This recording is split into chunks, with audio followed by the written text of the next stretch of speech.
Hello everyone and welcome to week 9 of CSC-121 Graphical Python Programming. We are coming back from our extended spring break. I hope this video finds everyone healthy. I did put a welcome back video message out here in Blackboard. Primarily the videos for the folks in the face-to-face classes that have been moved online, but feel free to watch the video that talks a little bit about this Calendly link, and also you can see my weather station and my solar panels out in the yard here on the farm. So, well, for week 9, we are going to be working with dialogs, lots of different dialogs, some that are in the book, some that are not, and we have already used the getInt method of the dialogs in a previous module, so you have a head start on some of this material that we're covering in this module.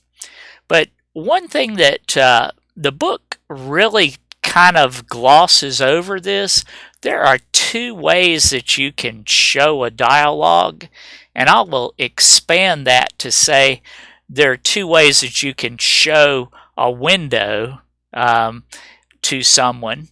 This applies to Microsoft .NET applications as well, and you'll hear this terminology that they say modal and modeless.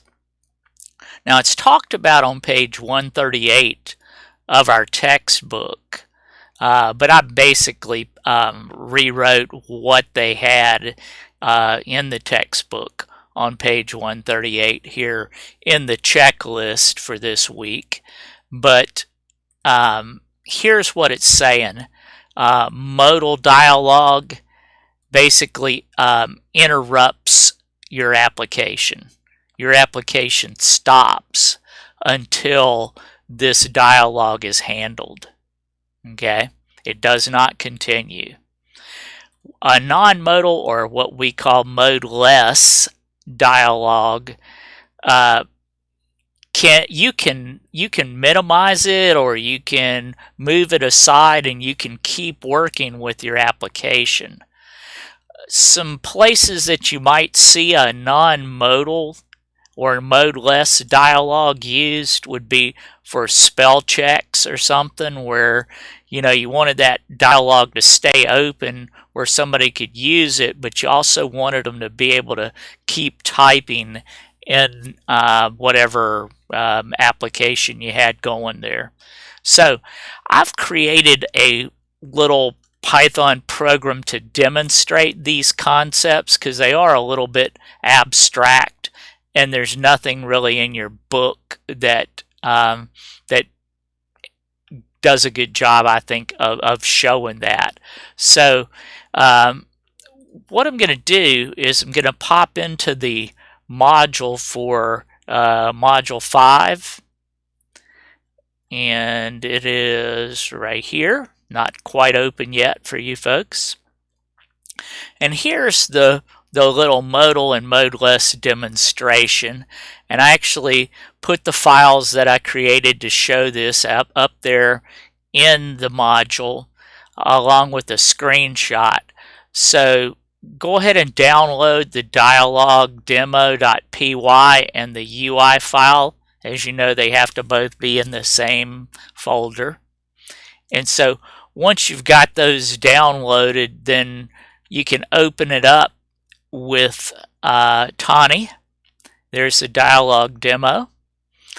And basically what I did here is I created a user interface with two push buttons on it, one that's show modeless and one that's show modal, and you can see the difference. Now down here, this is where I'm actually creating a dialog, And there are two ways that you can do this, and your textbook does not show this way of showing a dialog. But basically, once you have created a dialog object, this line puts a push button on that empty dialog. This line puts a label on that empty dialog. This moves the push button to 50-50 over a little bit so that it's kind of in the middle. This sets the window title, and this is the key part right here.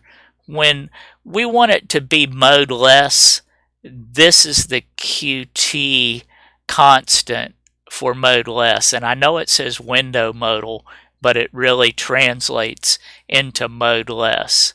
Now, in order to have this constant here and use it, and also to be able to talk about the dialog, I did have to add some imports up here at the top.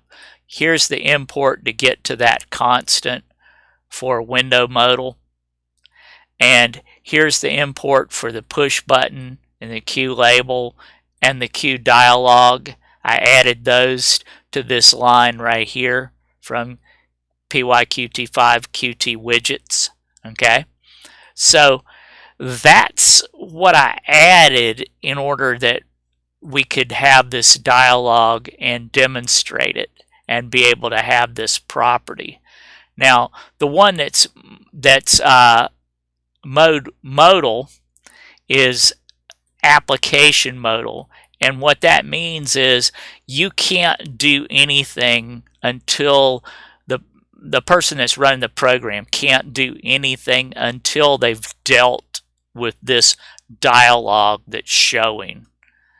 So now that I've talked about this a little bit, I'm going to go ahead and run the program, and you can see how it behaves. I put this big label in the UI so that you'd kind of know what was going on. But first, let's show a modal dialog. And you remember what I just said about modal, and what we read is if you show something modal, you can't do anything else in that application until this is dealt with. So here we go. There's my modal dialog, and you notice I put that label in there that says cannot click exit. So I'm going to go right here and try to click the exit button on my main dialog form, and you can see that I'm not able to get out, am I? It's not even accepting my exit button click.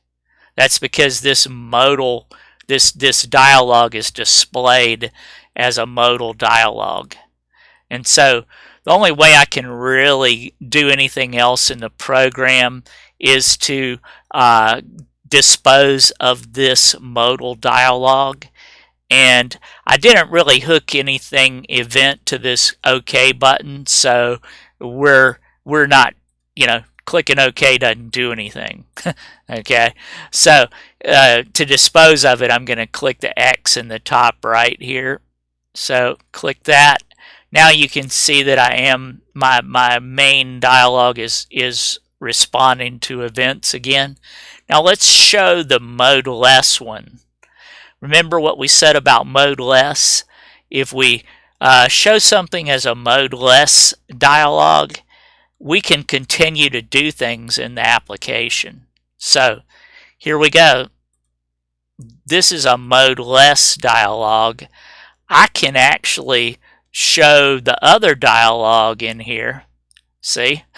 Now I've got two of them going, don't I? Okay. This one that's modal is going to lock everything up. You see, I can't get to that modeless one at all. The only way I'll be able to get to the modeless dialog is if I dispose of the modal one first. So, because our program is stopped until we deal with this. So, I'm going to close that. Now you can see I have my modeless dialog back, and I can actually just click this exit button without even dealing with this dialog, and it will go away. And so here we go. All right, so that's a quick demonstration. You've got the code now of how this all works, and how to make one that's modal. Modeless. Right here, I put a comment in there for modeless, and how to make one that's modal. And so that's the difference between modal and modeless. Continue on watching the videos, and good luck this week in Module 5 of the class.